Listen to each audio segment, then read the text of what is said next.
All right, everybody, welcome back. Hope everybody's keeping well, keeping safe. Yeah, today is obviously Friday, so I thought it would be a fly Friday, and I would tie a few or another fly tonight. And as you can see here, the pattern is going to be a Longtail Finn Gold. And yeah, it's basically a pattern I came up with probably about the mid 2000s, so a few years ago now. And it was an article, it was a fly that I included as part of an article I did in Trout and Salmon in when was that? June 2008. I don't know if you can see that, but it was basically called First for Irish Grills. So it was 8 patterns. I suppose my go-to patterns. People talk about their go-to setup or go-to flies, and it was 8 sort of Irish patterns that I would use for grills. And yeah, it's been a very successful pattern. You can see here, this is a specific page around the Finn Golds. So it was based, I suppose, based very much on the original Paddy Bonner Irish shrimp fly version, and you can see that at the top. So very classic orange, gold, and yellow, which is a very, again, another very proven style of or sort of color combination. And really what I wanted to do was, yeah, to incorporate those colors, but use a Scottish longtail style of tying. So that's really what I did. And you can see I've got the tying recipe here, hopefully. If some people want to tie along or to reference that again. But you can see there, yeah, tag, I've used Globerite number 5. And actually, interestingly, on the original pattern, I didn't have that. But I suppose that's, what was that, 12 years ago that it was in Trout and Salmon. And so, yeah, bright tags are, I suppose it's really just another additional trigger point. So, yeah, that's why I've added that in. Tail is bucktail, and it's a mix of yellow and orange bucktail. And I've set a 70-30 split, so you really want it mostly yellow with a wee touch of orange through it. And then over that, you can use some flash, and then over that little bit of runner or foxer runner, just a wee bit of softer material. And then body is holographic silver tinsel, and then a wing, which is really nice, hot, needs to be a hot orange. And again, I'd usually use Arctic Fox with Jungle Cock. And then the front hackle is a yellow dyed badger. And then for the head, it's usually either hot orange thread or again the same Globerite. So you can see that's a little singlet I actually tied last night. And I suppose a lot of places are increasingly going to single hooks and singles. A lot of fisheries are going catch or release. And you can see here, this one I tied last night. And I suppose with singles, you can obviously use a tube fly and just put a single hook in, which is something which I quite often do. But the other, you can also then, there's various ways that you can actually put a wee bit of weight in the single hook. I've tied this one on, this is a gold salar. But one of the things you can do is you can put cones, or you can obviously use a bit of lead wire underneath.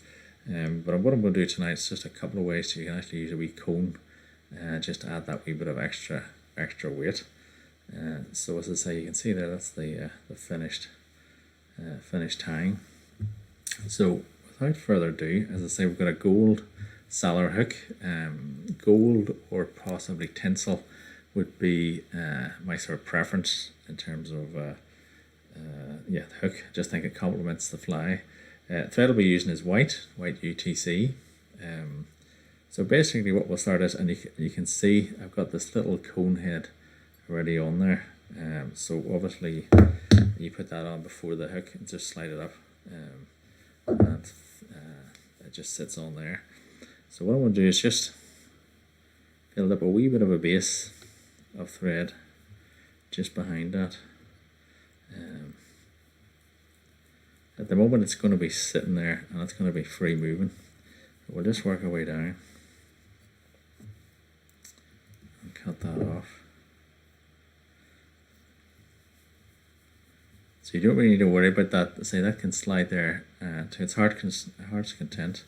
but we'll tie down until we get towards the rear of the fly, and essentially what we want to do is just to tie off roughly to where that point of the hook is, and then we're going to tie off, as I mentioned before, on the original pattern the tag was actually gold oval tinsel, but on this version here I'm going to use some floss, so it's Glow Bright, as I say, Glow Bright number 5.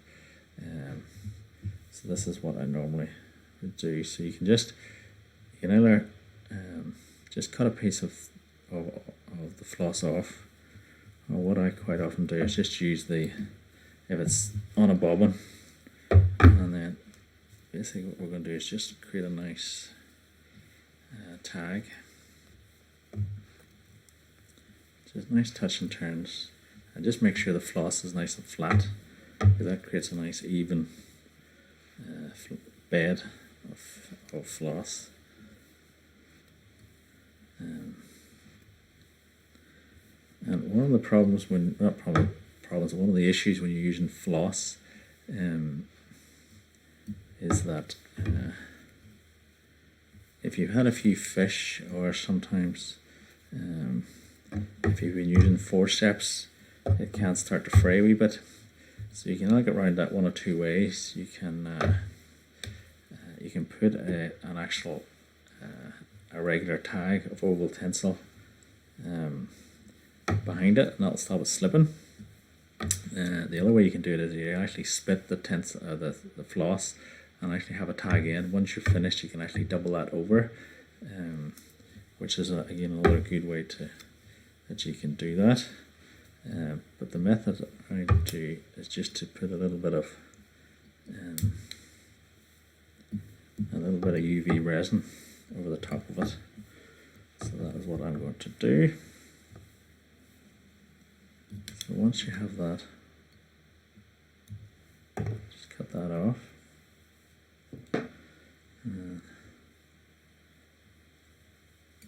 We'll just tie that. Now I'm hoping with this UV resin, the resin's fine, but the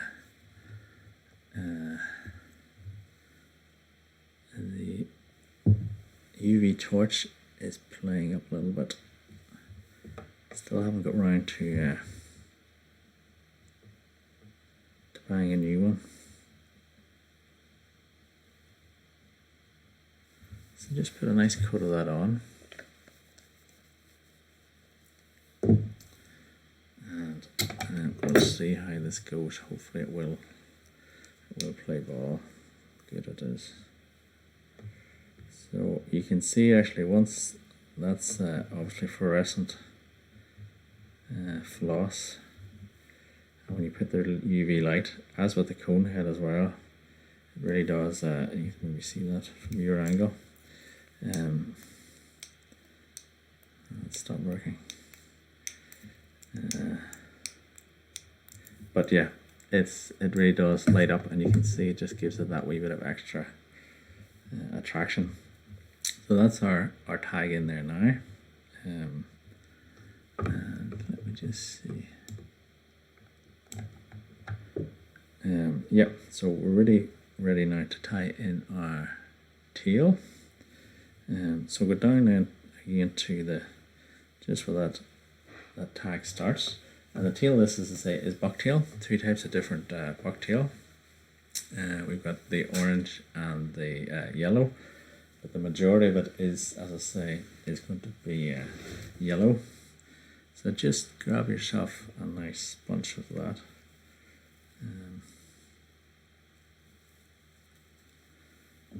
just cut that out.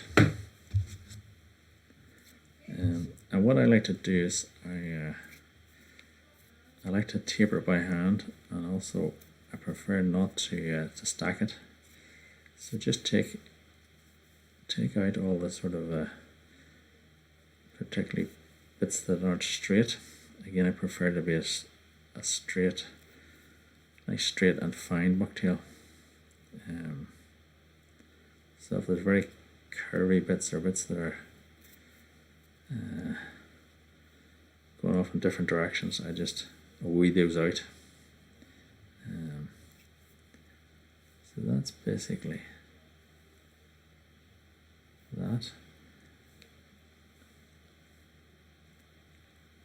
So what I'll do is I set that aside, and then I do the same thing with the orange. Again, just get the orange, pinch some of that out, and as I say, you're not going to need as much orange as with the yellow. But again, same thing. If there's any fibers that are particularly just not straight, you can just remove those. So what I'm going to do is, so that's our orange, and then I'm going to get my yellow, and hopefully you can see that. Just put those together, and then just with your fingers, just roll those, and essentially all you're doing there is just mixing those together to the right sort of consistency. And at this stage as well, you can see how dense a tail you want, how heavy a tail. So there's still a few there that aren't very straight, so I'll just take those out.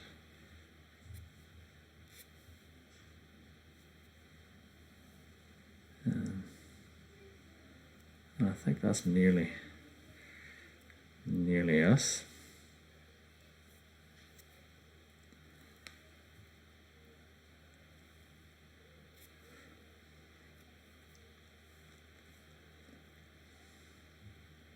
So that's us basically ready to tie that in. So in terms of length, I normally would do about 1.5 times length of the body. Just do a pinch and loop to secure that in, and do gentle turns until you have it secured in. Do 2 harder turns to begin with. What can happen is it can just splay, and then, as I say, what I normally do is just cut that. Hopefully you can see that at an angle, and that just helps to taper the body a little bit. So once you're tied in, you can do more wraps just to secure it.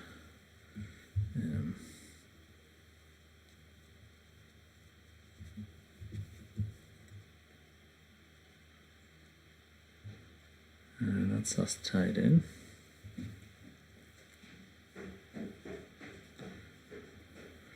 So that's the tail, and as I say, I do like a little bit of flash in this, so I'm going to use some of this angel hair. This is Cola Gold colour, which just gives a nice bit of sparkle, and I think it just complements this particular pattern. So just get a bunch of that. You don't want too much, so you can remove the stuff that's the excess.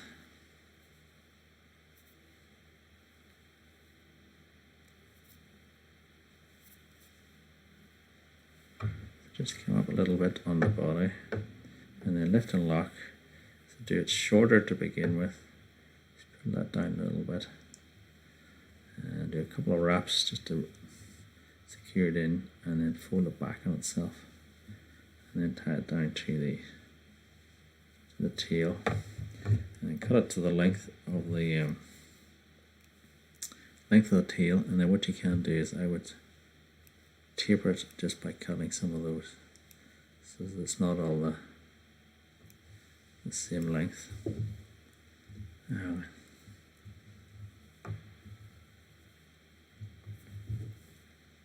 And that's essentially that part in. And then the next thing, the final bit of the tail. How you going, Cian? Hopefully you're keeping well. what I like to do is I call giving it the firetail treatment, but it's basically whenever I'm tying any bucktail flies, I always put a little bit of softer material. So this is Arctic Fox. You could use Runner. So just get a little bit of that, and again, you don't need too much. So you can decide how much you want before you cut it. And then just cut that. And what this is, I would remove all the longer guard hairs. I want the sort of softer, the softer hairs. And essentially all this is doing is really just trying to create a slightly more mobile tail. Because bucktail is a very good material. But for sort of lower sort of flows, I think it's always good to have just a small bit of softer material above it. So for those lower flows, when the current isn't as strong, if you just add a little bit of softer material, I think it just gives you the best of both worlds. You can tease a little bit of that out in the middle, so it's tapered. And you don't want this as long as the actual tail.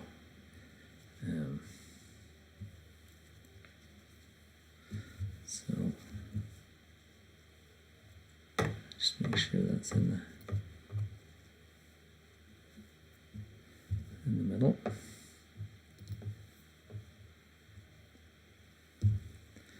And then just tie that down the body.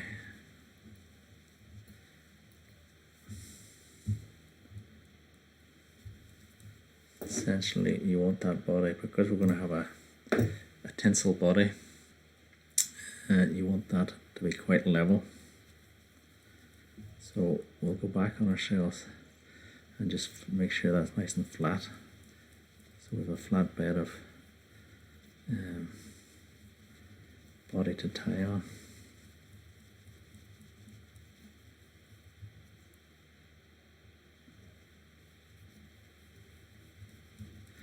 And just make sure that's even.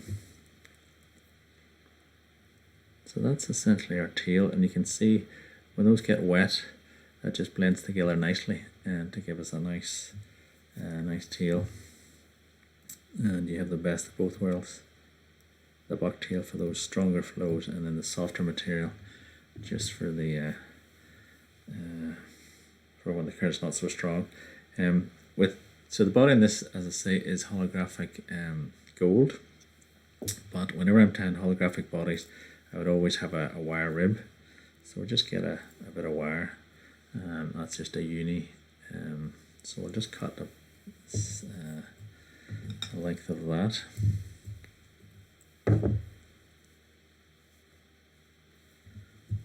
And just tie it in just at the side as you normally would.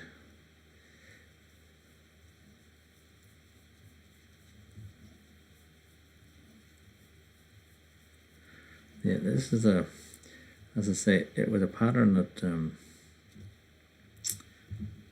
tied, and I think the first time it's obviously named after it's a Finn Gold, after the River Finn in Donegal. But whenever I tied a few of them up, it was actually the Mourne, which was the first place I tried it. The first day out, I think it was July, and I was behind the mill, and the Sand Mills stretch. Many of you may know it. And the grills were running, and I had 2 nice fresh grills that day. Yeah, it quickly proved itself to be a winner. I was using this thread this tinsel last night, and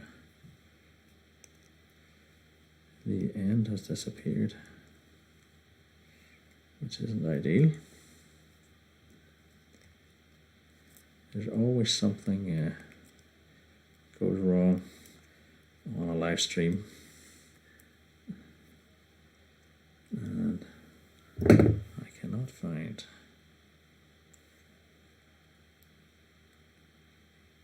the edge of that tinsel.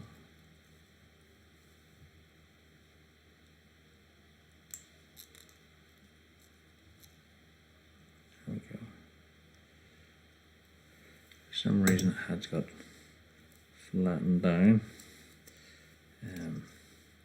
But yeah, lots of different holographics. I think that's one I actually got from Vineyards. But yeah, holographic. I think when Paddy Bonner says his was the original shrimp pattern. I think he used regular gold, but I think the holographic just adds a little bit of extra to it. So just tie it in, and again, what we're going to do is double wraps. So a double run. And again, when I'm tying in tinsel body flies, I would usually use put a bit of varnish just to give that wee bit of extra strength. Sometimes I would also do a coat of varnish once I've finished the fly, and then obviously you have to let it dry. But that can also be good if you want a particularly durable fly. And for bigger patterns, I would sometimes also use a braid, which can be very good. Okay. So the only thing when you have that cone, it just makes it a little bit more tricky when you're actually tying, but it's not too bad. So just then take your rib, a nice even turns.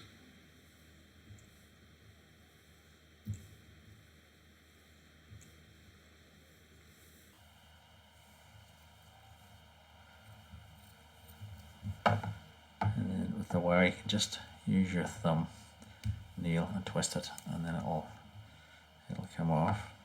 So that's our body of the fly. And then now what we're going to do is, as I say, with a cone, you could actually tie it like I've done with this one here. And essentially that's just like a tube version. But aesthetically, yeah, it's maybe just not. It's quite pleasing on the eye. It's more sort of I suppose function over form. So it's how it performs as opposed to how it looks. I'm going to actually hide the cone under the wing and actually help to support the wing. You probably see that quite often in particularly Scandinavian patterns. They would use a cone in the middle of the wing. As I say, as long as it's that weight is near the front of the fly, I think that helps to balance the fly. So essentially what we're going to do is secure that cone in. So what we're going to do is we're going to put a little bit of dubbing.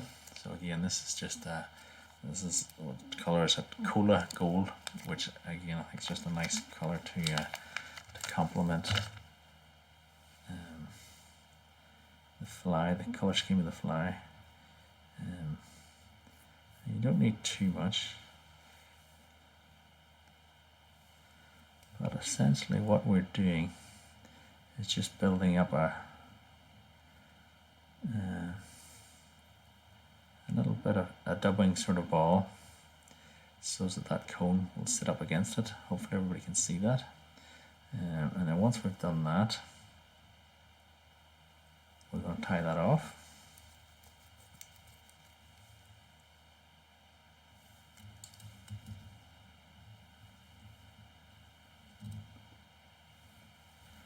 And cut that. And then you can see that cone now sits nicely behind that, and then we're going to reattach our thread. And then what we're going to do is we're going to put another little bit of the dubbing behind the cone just to sort of lock that in place. The other thing is, because we've got a wing now, the next thing is going to be the wing, and we don't want too much of a step up, so it's only a little bit of dubbing that you use.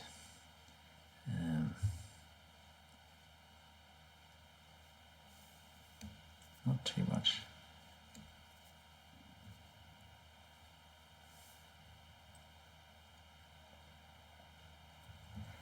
So that's basically locks that into place.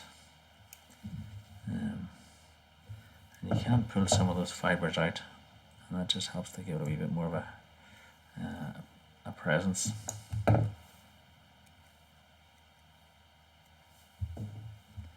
So we basically, that's our cone in place, and then the rest of the fly is really just a more traditional sort of tying. So the wing is a nice hot, as I mentioned, a hot orange bit of Arctic fox. So I've used quite a bit of this before, so we'll just take I think I need some more Arctic fox.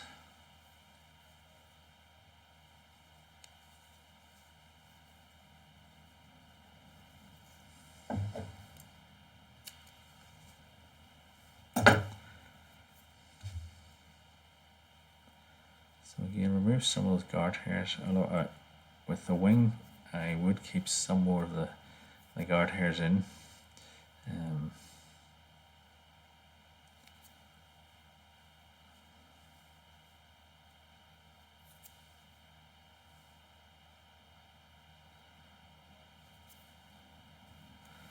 just get a little bit of wax, so it doesn't go anywhere. And then in terms of the length of the wing, I like it just coming so that it sort of merges into the tail.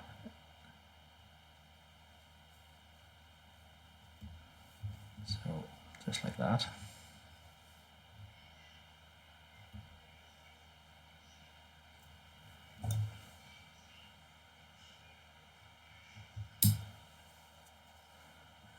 Just as you want a nice sharp pair of scissors just to cut that. So that's our wing. And as I say, what actually happens, because you've got the cone, it actually also supports the wing. So those slower sort of flows, it will support it, which is not a bad thing. Right, and then just two more things to do.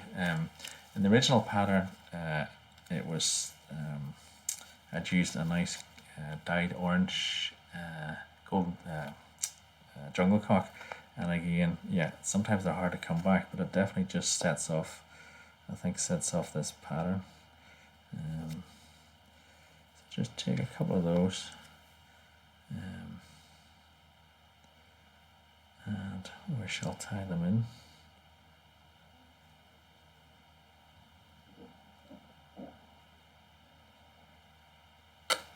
A nice sort of matching pair.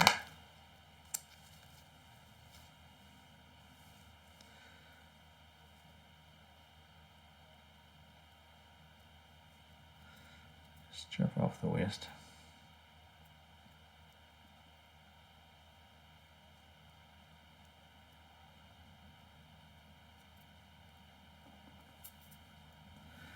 That's one done. As I say, the Finn Gold, it was actually, it's a Paddy Bonner pattern. Some of you may know Paddy. He runs now the Ballina Angling Centre down in Ballina, funnily enough. But he came up with a lot of really innovative patterns of his shadow shrimps as well. But at one time I was down fishing the ridge pool. I was chatting to him about the Finn Gold, and he was saying, yeah, obviously it's developed on the fin. Just put a wee bit of wax on that. But he was saying, yeah, whenever he was developing it was actually mainly for when the water had cleared a little bit. A lot of times you think these are colours that are for very sort of coloured conditions, but he was saying no, it was actually more of a clear water fly, which I thought was quite interesting. So obviously it does work when the water is coloured as well. Yeah. So again, just once you've those tied in, you can lock them into place.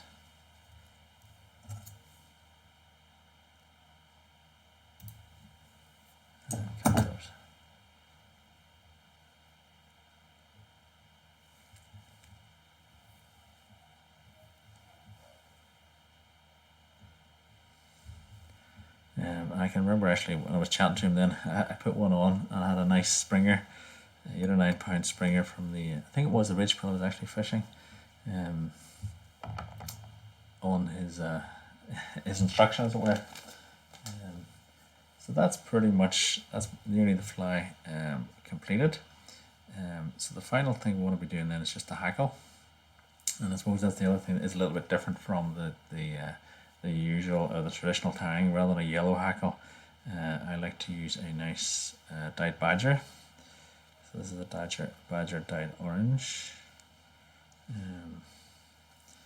Just select yourself a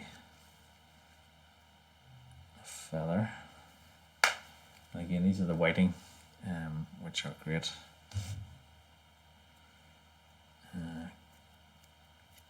Great capes to work with. So just strip off the waist as usual. Stroke that back.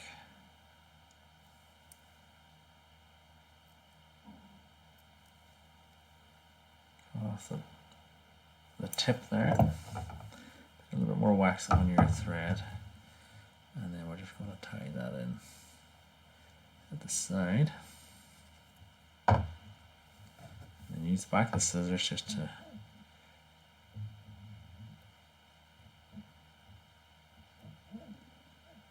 stroke those fibers back.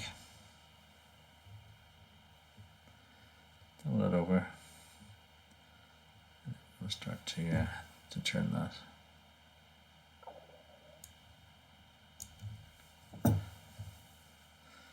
Our hackle pliers, and you may have noticed that I'm tying with white thread, and I've done that on purpose because I'm actually going to finish the fly with floss, so we'll do that in a minute. So we'll tie this off and then we'll actually have a floss head.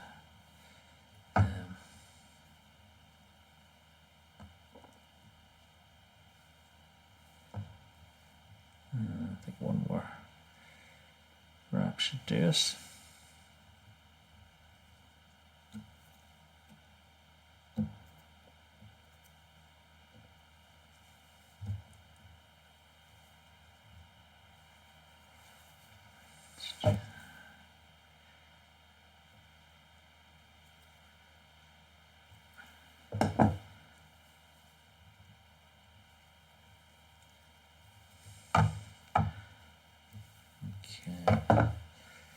That's our hackle tied in.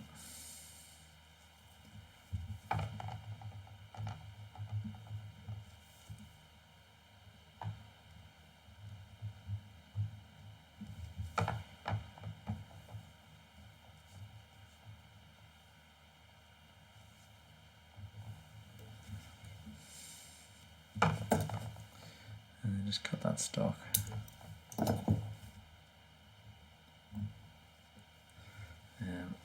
And then we'll just do a quick whip finish.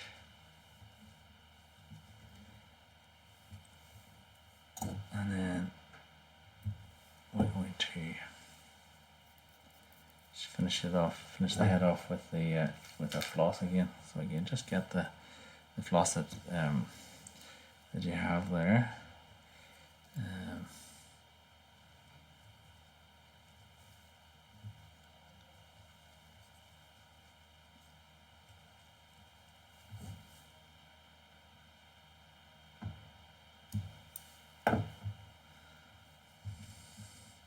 And you can build up as big or as little a head as you want to.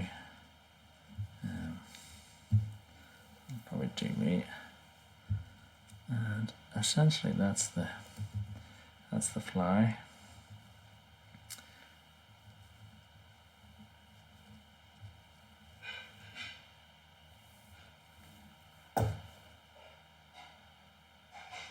Really good color combination. And yeah, definitely well worth having in your box. So that's that version there. And then, as I say, then we have this Conehead version. So there's two versions there that you can experiment with. And with the Coneheads, it just gives a little bit more of an extra just weight to the fly, weight to the pattern. I suppose the other advantage with the Conehead, if you are going to tie it like this way, a lot of people, particularly maybe in the fin when they're using singles, they would actually they would actually use wee beads as opposed to cones. The advantage of using a cone is that actually, it's got the obviously it's hollow, and you actually push it right up into the hackle, so you get a neater finish to the fly. But again, that's just purely cosmetic. Very popular patterns on the fin. We mentioned it's a CNF. Hackle pliers, great Hackle pliers. I've had these for years. Very, very good. Couldn't recommend them highly enough. Super Hackle pliers, and they got a wee bit of a sort of spring.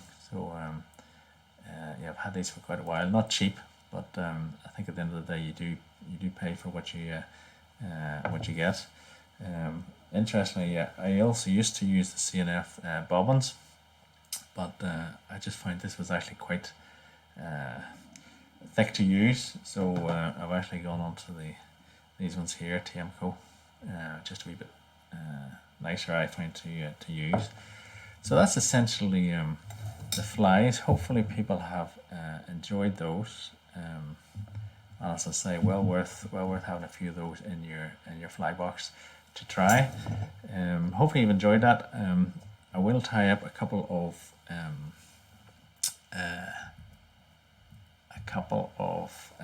some Dolphin flies next when I get a chance.